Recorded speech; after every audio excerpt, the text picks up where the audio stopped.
Tu as peut-être déjà entendu parler du trading. Tu vois même sûrement des gens en parler sur les réseaux sociaux, YouTube, Instagram ou encore TikTok. Et l'outil qu'ils utilisent le plus, c'est MetaTrader 5. Si tu es débutant, c'est clair que ça doit ressembler à un véritable cockpit d'avion. Plein de chiffres, des bougies rouges, vertes qui bougent sans arrêt. Et toi, tu ne sais peut-être même pas où cliquer. Pas de panique, aujourd'hui je vais prendre la main et je vais te montrer pas à pas comment utiliser MT5 pour ouvrir tes premiers trades, analyser le marché et surtout ne pas faire les erreurs que 90% des traders débutants vont faire. Et reste bien jusqu'à la fin car je vais te donner une astuce essentielle pour éviter de perdre ton argent bêtement. N'oublie pas de t'abonner, d'activer la cloche des notifications et de me rejoindre sur mes différents réseaux, notamment Telegram où je partage plus d'astuces et de positions en trading. Avant de commencer dans le domaine, il te faut les bons outils. Imagine que tu veux construire une maison. Sans les outils, un marteau, des clous, impossible d'y arriver. Et bien dans le trading, notre outil principal, c'est MetaTrader 5. La première étape, c'est de le télécharger, que ce soit sur PC via le site MetaQuotes ou encore directement dans l'App Store, le Google Store avec l'application MetaTrader. Tu vas également retrouver des liens de téléchargement directement sur ton broker. Si le mot broker ne te dit rien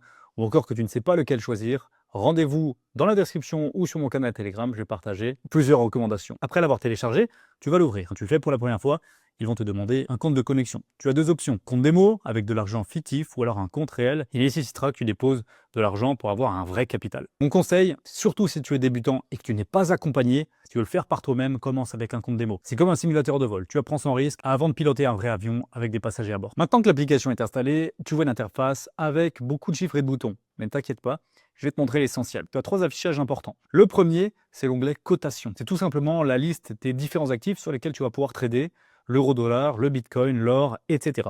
C'est comme un menu de restaurant où tu choisis ce que tu veux manger. Ici, dans ce menu, tu vas choisir ce que tu peux trader. Deuxièmement, l'onglet graphique. C'est ici que tu vois l'évolution des prix en temps réel. Imagine une carte météo. Ça te montre la situation du marché. Est-ce qu'on est en pleine tempête? Est-ce qu'on est au soleil? Bref, tu vas pouvoir voir les tendances. Le troisième onglet à retenir, c'est Trade. Ici, tu verras littéralement la situation de ton compte. De la même manière qu'un compte bancaire.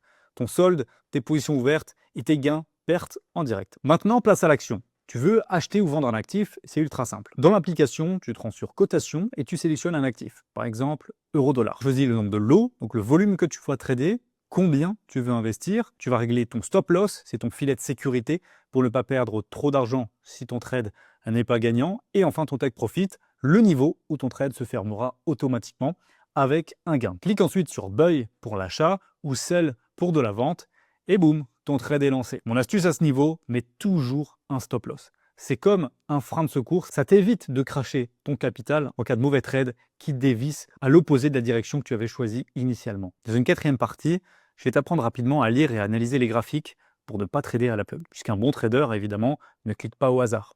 Il regarde où va le marché. La première étape, c'est d'ajouter un RSI ou une moyenne mobile en cliquant sur la roue crantée indicateur. Le RSI, c'est comme un thermomètre. Il te dit si le marché est en surchauffe, en surachat ou en train de refroidir, en survente. Tu dois également maîtriser le terme support et résistance. Un support, c'est comme le sol en dessous de tes pieds. Ça va empêcher le prix de tomber plus bas. À l'opposé, une résistance, c'est le plafond. Le prix tape dessus plusieurs fois, sans passer, il va redescendre. Astuce importante à ce niveau-là, pour vraiment bien repérer une tendance, utilise toujours plusieurs unités de temps. 1 heure, 4 heures, 1 jour, pour confirmer ta tendance. La cinquième partie, ce serait une approche mentale de MT5. Gérer ses trades et éviter les erreurs dans le but de survivre, c'est le mot, sur le long terme. La plus grosse erreur des débutants, c'est de trader n'importe comment et de ne pas gérer leur capital. À ce niveau-là, 3 choses à faire impérativement. La première, c'est d'utiliser un stop loss, toujours pour protéger ton capital. Combien de fois j'ai des amis à moi, ou des gens qui suivent mon trading, ont ouvert des positions sans stop loss, qui sont partis dormir et qui se sont réveillés le matin avec un compte à zéro. C'est la pire erreur que tu puisses faire. Il ne faut pas avoir les yeux plus gros que le ventre.